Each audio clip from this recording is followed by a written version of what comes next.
Welcome back. We're coming up against the opening bell and what could be a busy week for markets as traders digest comments from the Federal Reserve at Jackson Hole. But first, guys, we have to hit a few movers here. Shares of Tesla in focus after Elon Musk announced via Twitter this week in his plans to increase the price of Tesla's latest full self-driving beta capability in each North American location. The price in the United States will go from $12,000 to $15,000.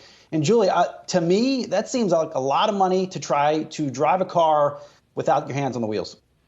Well, but you're not supposed to drive it without your hands on the wheels, right? Sort of. I just wanted to see you set me up. You set me up, didn't you? Right. Full self-driving is not full self-driving. Autopilot is not really autopilot. We know this despite apparently the fact that there are people on YouTube trying to self-drive cars into other people without actually hitting the other people. We're hoping that will.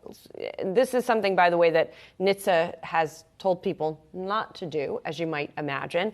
But you know what I'm sort of trying to figure out how many people are actually paying for this. Tesla has said that more than 100,000 drivers had access to full self-driving beta at the end of the second quarter. Now you have to be paying for full self-driving to then have access to the fuller beta version. So it does seem like a lot of people are anteing up and paying for this. And so effectively, this is another price increase on many Teslas. Right. And it seems like that's the city streets driving capability for those 100,000 owners, too. And so it begs this question for all of the miles that have been tested. And I think they said about 36 million miles at this point in time.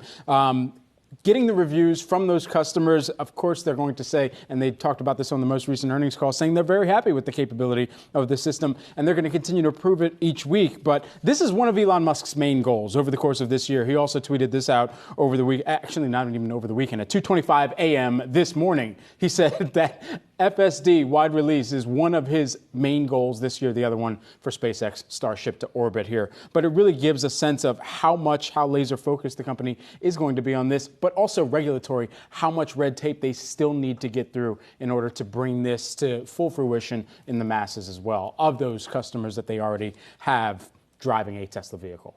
Yeah, I mean, I think it also offers a. Go ahead, Saz. No, I was just going to say it offers a good snapshot into what I think you're going to see from other automakers here. Just look at Tesla.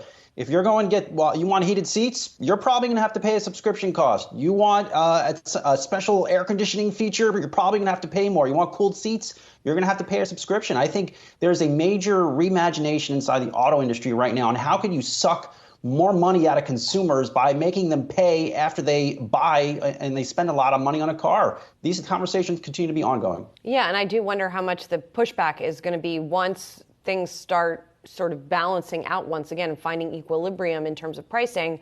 Are customers going to stand for that? We saw a lot of pushback against that kind of activity in the airline industry, for example, where people were being charged for extras. One more thing I just want to mention when you talk about regulation, it's also about investigations into autopilot. NHTSA is looking into the autopilot program at Tesla and has asked the company to answer some questions by September 19th. So even as they expand FSD and autopilot, there are still some questions about the safety of it.